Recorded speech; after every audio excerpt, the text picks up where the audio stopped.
Hello, hello, hello. Welcome to the Vethirion podcast.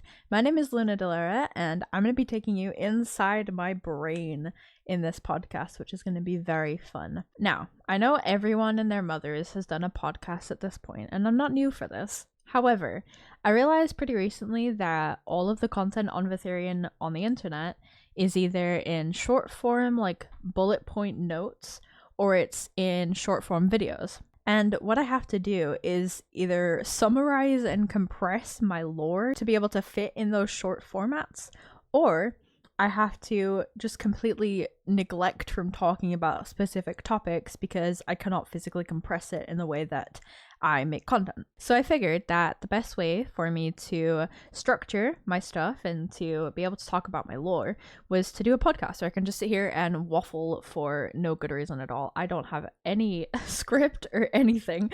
This is just coming out of my brain in the way that it does. So let's start at the beginning with what is Vethirion. So Vethirion is a high fantasy world building project. It is essentially an entire new universe. Now, I'm gonna be so honest with you, I am not a fantasy fan. I know that that's ironic, I know that that's really weird, but I personally do not really watch other fantasy stuff. I am a horror fan through and through. I love horror stuff. The closest I think to fantasy that I watch is Doctor Who, and even then that's sci-fi, so that gives you my frame of reference. But a few years ago, back in October 2020, I was like, I want to make a universe. Now, it was rooted in a lot of history. So let me give you a little backstory of like how I got into doing all of this. We start with a tiny little Luna as a child who is a avid writer. Absolutely just will write anything and everything. I remember, and I'm not sure if my family will listen to this, but I remember when I was a kid and my cousins lived in a different city to me. So what we did was I wrote them a script, like a play, to do every time I saw them every few months. And I would literally print out an entire script and make my cousins act it with me. They loved it. Like, I was not forcing it upon them, but it led to me writing a lot of scripts as a kid, and also being able to create stories in a way that was formatted in a relatively easy way for me, because I honestly find script writing it's definitely got challenges, but I find it a lot easier than writing a novel or a story, and it's a lot more structured than a novel is. You know, you have chapters in a novel, but in a script you've got scenes, and those are very specific with dialogue and what's it called, like direction. And I find scripts are so fun, and that's what I write currently for Vethirion. Me writing as a child led to me creating a language when I was about, I want to say about 12 or 13. And here's a terrible tragedy that happened to me, right? So I had my language and I was building the whole thing in I think it was like a Microsoft PowerPoint, and I put it, I was working on it for years, right? Like until I was 15, 16, and I put it into a folder with a bunch of other stuff, and then I didn't realize that it was in there because I just totally forgot, because you know when you organize your files and you forget where everything is. I accidentally deleted the folder, and then I automatically clear out my recycle bin the minute I've deleted something, or like a lot of something, so that it clears space. And I accidentally deleted my language, and I was heartbroken. I was devastated. It was awful. So then years later in 2020, I started working on a new language because I had healed from my trauma, and I was like, you know what, I'm gonna do it again. I'm gonna try again, and it's gonna be great. So I started building a language, and then I was like, you know, I feel like I could make like a city or something, or a place for this to belong in. And that was when I started building Vethirion. Now, here's the thing. Vethirion was not originally Vethirion. We're getting ahead of ourselves, and we're going to get to that point in a little while. So before we get into all of the lore, I have something very important to tell you. Firstly, is that with world building and with creation of anything this drastic of a scale in general, there is always two different perspectives that you can look at it from. So there is in-universe lore, which is the plot and stuff that is inside the universe itself. So like the history, the cultures, that is in-universe lore. And then there is the real-life view of things, which is me as a creator and how I made it. So those are the two perspectives that we're going to go over. And a lot of the time in this podcast, I'm going to go over things from both perspectives because, one, there might be other world builders listening to this, and maybe you want an idea of like, oh, how did they do this? How did they do that? I will tell you. But there's also going to be the in-universe part of it as well. So like the names of something maybe has an in-universe storyline to it, but it also has a way that I created the word. You know what I'm saying? And that is why I'm telling you this now, because we're going to get into the main part of Vethirion. So in universe, the start of Vethirion is actually with the continent of Europe. So to give a little bit of explanation as to what Vethirion is, where it is, Vethirion is Earth, right? It is the planet Earth in another universe. So if you think like a parallel Earth or an alternate universe, it is Earth, but it is like a copy of it, right? So everything that happens in Vethirion is somewhat parallel to our Earth, but there's a lot of differences. So they have a lot of the same species, but there's different same creatures, but there's different species of them. So like how you have many different types of birds, they also have birds, but they're different species. Do you know what I mean? So it's Earth, but it's not Earth. Does that make sense? So in Vethirion, the only continent that has remained in the present day is Europe. Now, I'm British, so obviously I understand Europe because I'm part of it. I guess you could say I'm a little biased towards Europe, but that is the origins of Vethirion within the universe. Where the lore starts in Vethirion is with Europe. So what ended up happening was, now I'm going to try my best to summarize this in a way that makes sense for anyone who's never heard about it before or has never, I'm basically going to teach you like you're a kid, Europe is a continent, and within Europe, a bunch of people from Europe decided that they were going to go on a voyage. Essentially, the people in Europe were like, okay, we're going to take a voyage and we're going to go somewhere else because we want new land. And so they traveled for days and days and days in a boat. There was a group of them, and they stumble upon the shores of Atheirdin. Now, Atheirdin is one of the other continents, and at this point in the universe's timeline, Atheirdin had not yet been discovered. Now, here's a fun fact for you outside of universe lore. Atheirdin was actually the original name of the world in general, and Atheirdin was my first ever continent. It's the one that I have the most sentimental attachment to. It's the one that I've written about the most. It's the one that has the most lore to it. It is my baby. I'll explain in a bit why Atheirdin is no longer the center point of the world, but essentially the people from Europe came upon the world of Atheirdin. And Atheirdin is a continent. It is located in, if you think similar to where Australia might be in an alternate timeline, it's a little bit further up than Australia, and it's not as hot. It's actually quite a cold country. I use country and continent quite interchangeably because countries don't exist in my world. That's a whole nother thing. There's only continents and regions. I don't think I've ever used the term country in the world. I think they're all regions. They're kind of, to me, the equivalent of United States, like the America's states. That's what I envision to be the equivalent of in my world. So like the regions are kind of like states. So Atheirdin has, if I think off the top of my head, because I don't have a script, 6 regions on the mainland. But obviously those were discovered over time, and that kicked off the origins of Atheirdin. Atheirdin was the first to be discovered, but it was not the last. However, there was an issue. Isn't there always? So when Atheirdin was discovered by the Europeans, there were, I want to say, a fair few little issues, little problems, little quirks. initially, they were quite respectful to the land, and they met up with the native Atheirdinians, which are the people that originally lived there. They are dark-skinned people. They are really beautiful in my head. They don't have their own cultures anymore, because they have just blended in with the rest of the humans that live on the continent in present day. There is also something on Atheirdin named a humanesque. Now, when I initially invented that word, I'd never heard of it before. Now, bear in mind that I don't consume fantasy, like I mentioned, so I didn't realize that this was already a word that existed. I've never seen it used before. So in my head, I invented the term humanesque, but in reality, I probably didn't, you know?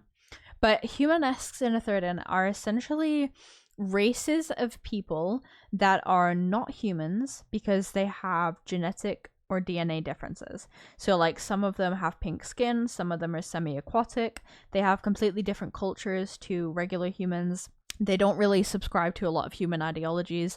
They're pretty much their own groups of people, and they were unaffected by the Europeans, except for one species in particular. And this was our first quirk. Now, this happened in 1218.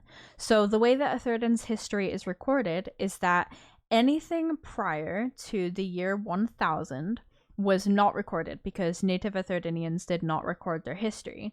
But when the Europeans came, they did start recording history. And they were like, okay, there's a bunch of history that has happened already, so we can't start from the year 0, so let's start from 1000. So 1000 is the beginning of the first age. Anything before that is known as the pre-European age. So it is the age before the Europeans came to Atheirdin. In the year 1218, there was a king in charge, because Atheirdin does have a monarchy. There was a king in charge who was not comfortable with one specific type of humanesque living on the continent. Now, this specific type of humanesque was named the Meumans. The Meumans are a species that have pink skin, like I mentioned. They're actually a lot taller than humans. They average, I want to say, around like 7 to 8 foot, I want to say. So they're a little bit taller than the average human is.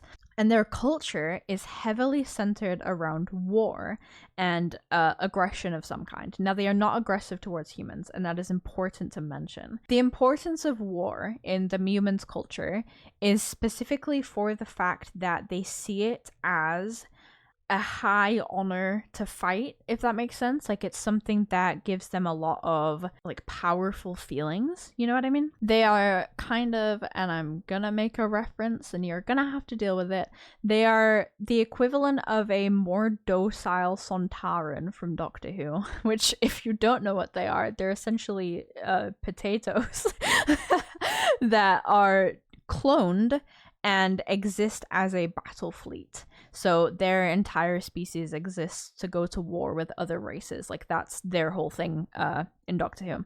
But the Meumans specifically just kind of appreciate the concept of war. They don't actually instigate them. They're not aggressive. They're not hostile in any way. They have a deity as part of their religion. They have a closed religion, so it's something that only Meumans will worship. And one of the properties of their deity is named Lysicro. One of the properties of Lysicro is actually war and conflict. Lysicro has a lot of associations, and we're gonna do a whole episode on religions in the future. So what ended up happening was the king wanted the entirety of Atheirdin, the mainland specifically, to be human. Like, that was his goal, which obviously is a really terrible mindset to have, I say, as the person who wrote it, but we're gonna push that aside. You can't have a story without conflict. That's my excuse. But essentially what he did was he decided that he was going to force all of the Meumans to Atheirdin's island. The island was completely bare. There wasn't even a city on it. It was completely empty. It just had some trees and land, and that was it. It was just an open space. So the Meumans were obviously not happy to be moving and being displaced from where they originated from. They were from there. They were from the mainland. So they decided that they were going to create the first and I believe only war in Atheirdin's history, which was the 1218 Land War. The Meumons specifically targeted the government in response to the king's terrible mindset and were only aiming to take out the government specifically. They were not interested in innocent civilians, they were not interested in anyone else on the continent other than the government, and to take out the king. That was their ultimate goal. A group of Meumons decided that they were going to storm the castle in the capital, which was where the government and the royals lived, and they did in fact succeed in killing the king. It took, I want to say around 2 years, I'm trying to remember off the top of my head, for them to actually get to the king. It was either a year or 2. Atheirdin's calendar is different to ours, so a year for them is more like, it's only 8 months long, but the months are shorter, so it's probably around 6 months of our time would be a year for them, if that makes sense. So it took maybe a year or 2 of Atheirdin's calendar for them to actually succeed, and they took out the king. So following that, the next king that took over, the next in line, which the Meumons were happy to let the bloodline continue, so it went to the king's son. And this next king was a lot more empathetic and respectful of land and of native populations, and he made a deal with the Meumons in order to stop the war that Atheirdin would close its borders. And that's exactly what happened. Atheirdin shut its borders completely, so no one could come in, no one could come out, and it stopped any more Europeans or anyone from other continents coming to Atheirdin, so that the native populations, the Meumons and also other humanesque species, would feel safer and feel like there was no more people coming to threaten them, essentially. And they took this deal, and the borders were officially closed. Atheirdin's history plays out, and then we get to present day. Now, the way that Vethirion works is that there is a present day. Present day in Atheirdin currently is the year 2252. So it's been like 2,252 years of their history, which is 1,052 years since it was discovered. And the present day king was like, you know what? It's been a really long time, and we want to figure out what the rest of the world is doing, because the rest of the world was obviously progressing without them. We want to see what's going on, and they opted to open the borders. And that is where Vethirion comes in. So bear in mind that Atheirdin was the only continent I worked on for around 2 years. So this is out of lore. In I think it was around November or December-ish of last year. It's currently April 24. So in like November or December of 2023, I was talking to a friend of mine, and he was like, why don't you expand beyond Atheirdin? Why don't you make more places? And I was like, but that feels like a lot. And what if I like break the canon of the borders and that kind of thing? And he was like, no, just do it like this. And I had the genius idea. I had a light bulb moment of, what if the rest of the world is being made or being written about by me because it is being discovered in real time? And that is essentially what is happening now. So there are now, I think, 4 new continents technically, or 3, depending on how you see it, that are being discovered by Atheirdin in present day. So essentially Atheirdin has now opened its borders, and they're discovering the rest of the world, and as they discover it, I post it publicly. Like, that is what's happening now. Which brings us to the ultimate question. Why is it named Vethirion? Now, would you like the in-universe explanation first, or would you like the actual explanation first? Flip a coin. Let's do the real-life explanation first, because it's a lot easier to talk about. Now, one of the absolute hellscapes of being a world builder is creating new words. Now, as someone who has fully developed spoken languages, I have about 15 different new languages. They're called conlangs in writing, which is like constructed language. I have about 15 new languages, and coming up with new words for those is generally quite easy. But when you have to come to name your world collectively, it is awful. It is the worst thing, and I would not wish it on my worst enemy. It took me, bear in mind that I started this advancement, if you will, back in like November, December. It took me until, I want to say, last month in March to figure out the name of the continent. So that's like 3-4 months of work trying to figure out what I wanted to name it. And the problem is because you need to figure out a name that sounds good, but also is copyright free, is also free on social media. You need to check all the handles to make sure you can get the handles. It's actually the worst thing. So I went through a million different names trying to figure out what I wanted to do with Vethirion. With the name for Vethirion, like the name that I was going to choose before it was Vethirion. I had the UK's trademark website pulled up, just constantly checking for names and being like, is this taken? Is this copyrighted? Is this trademarked? Because eventually what I want to do is franchise Vethirion. That's my ultimate goal. I know that it's a huge goal and I know that it is unlikely, but I am so determined. I've been writing a TV show set in the world for like 3 years. Like it's been so long. So eventually I land on the name Vethirion and I check the trademarks and it's free, and I go to all the social media and none of the handles are taken. They are all open, and I'm like, oh my god, I did it, I figured it out. I've got a name. So let's talk about it in universe now. So Vethirion in universe has quite a long-winded origin. So again, we're starting with Europe. Obviously, in a lot of European countries, especially the ones that speak or know English or are rooted in Latin, call it Earth, right? Or some variant of Earth. So Europe, in universe, called it Earth. Somewhere in Europe's history, they changed the name of the planet to Earth with a Y, so Eyrth. So it's still pronounced Earth, but it's spelt with a Y. And this was a unanimous decision from a lot of the countries of Europe.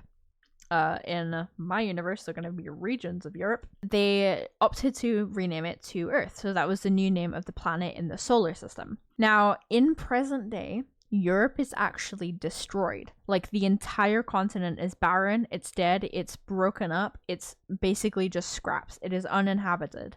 And that is a result of something called the Silver War, which I still need to develop out of universe, but in universe was a catastrophic battle between all of the continents combined.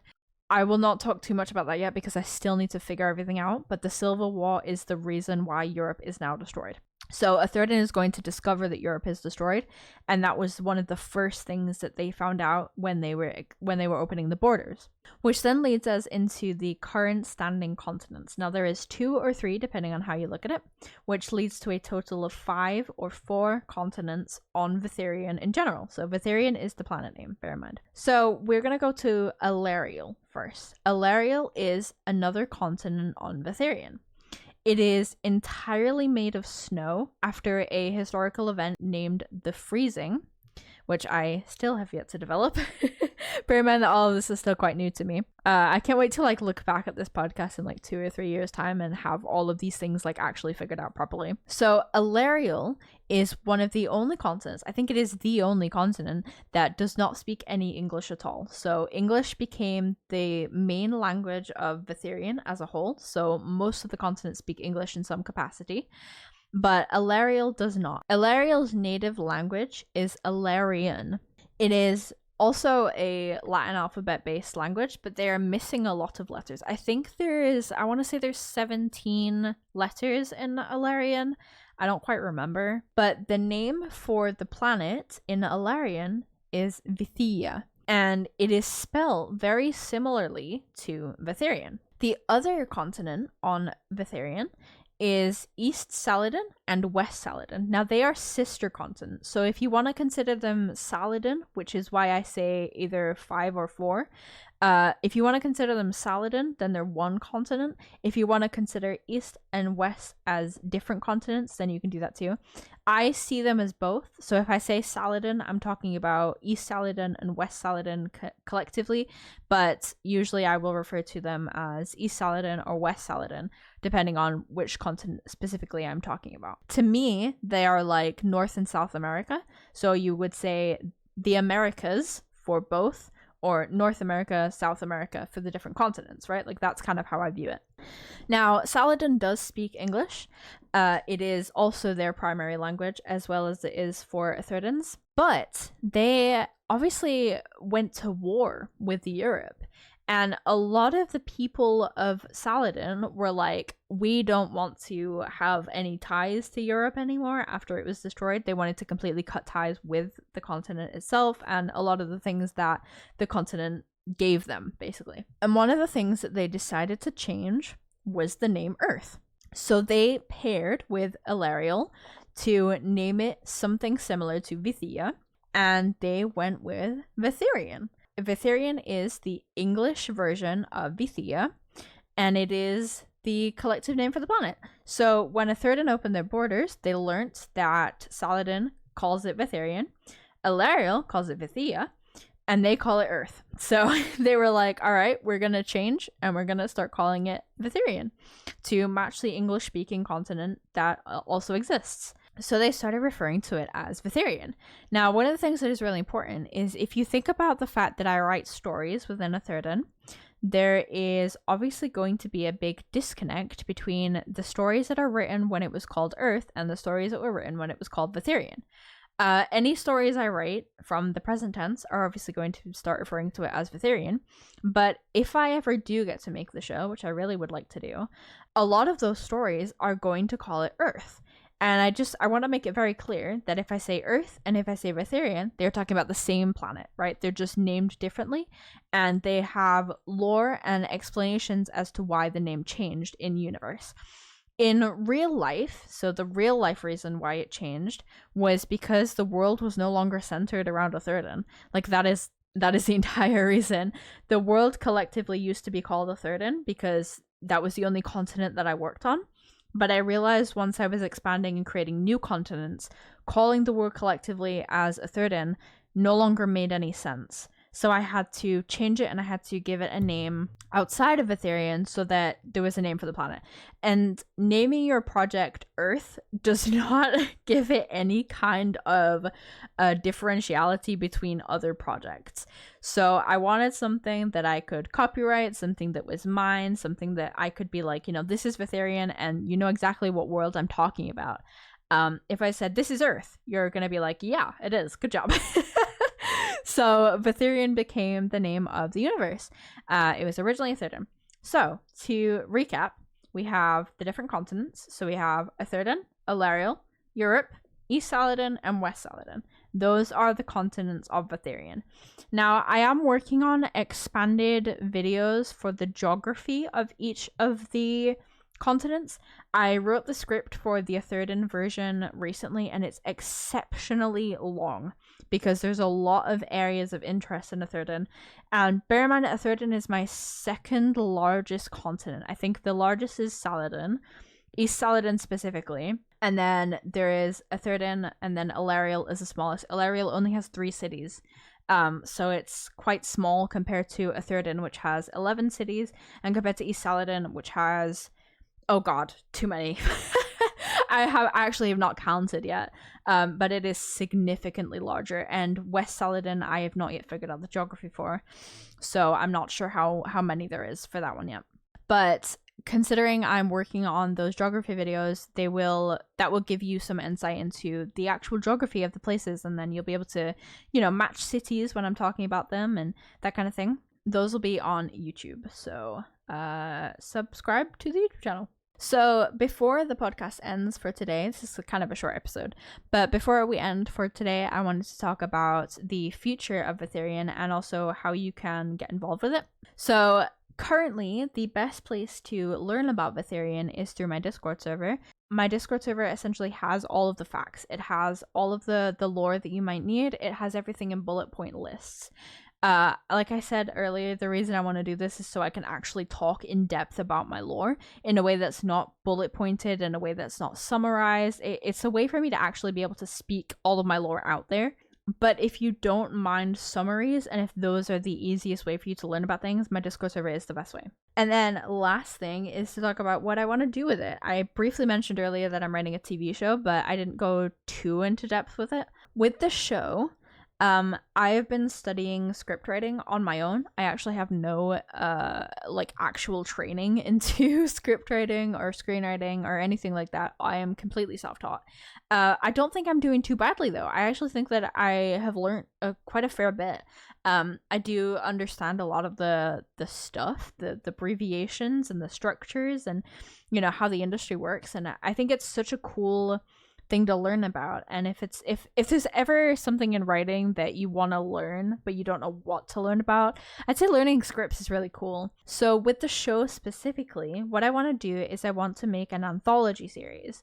If you've seen anything like Black Mirror or Inside Number 9, you'll know that anthologies are where every episode of the season or the series, depending on where you live, because I know in England it's series but in America it's season, each episode is a self-contained story, so they're all different. So what I wanted to do was create stories that were taken from different points in history that highlight historical events or personal events or things that I think are interesting stories to tell that come from the universe. A lot of my stories are written from Atheirdin, like I said, because it's my baby and I write about Atheirdin the most. I am currently concocting some stories for the other continents too, so that they're not left out. But most of them are for Atheirdin, and they are set in different time periods. They're set with different people. Some of them follow the lives of royals. Some of them follow the lives of the average civilian. There is quite an array of different stories, but generally it takes the dark fantasy route. A lot of my stories are incredibly dark and incredibly sad and tragic and angsty, but I enjoy that kind of stuff the most. I think that it's so interesting to watch when there's like a whole bunch of drama going on. But a lot of my stuff is also from the standpoint of morality and ethics, and it has a lot of political undertones. Like we talked about the war in this episode, so that is a plot in the show that I'm writing. It follows an average civilian. It's a girl whose father works for the government. So obviously it follows her experience with the government being stormed by the humans, and also how she feels about it and how it works.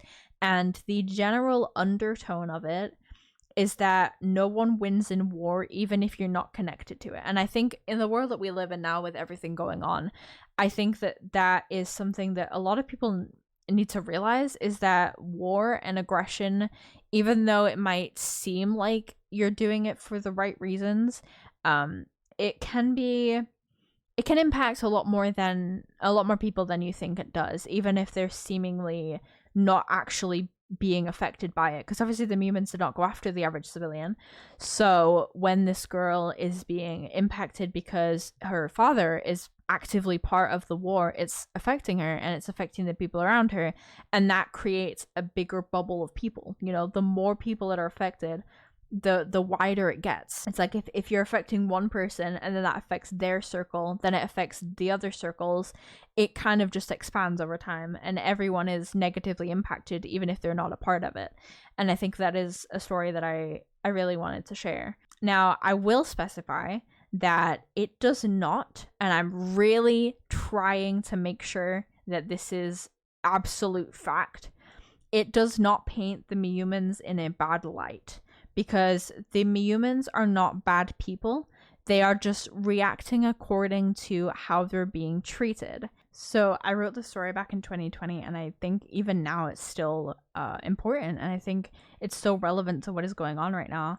I just think it's a story that I want to share, but I want to make sure that I'm doing it in a way that does not portray people negatively for reacting to something really bad that's happening to them. And a lot of my episodes do have political undertones like that, and there's a lot of morals to them. They're kind of like, I don't want to compare myself to Aesop, but they're kind of inspired by Aesop's fables, where it's something that is so unsuspecting, but it really tells and gives a message that I think is very important. I'm quite a political person, so I definitely wanted to make sure that my writing had some sprinkle of that kind of personality in it.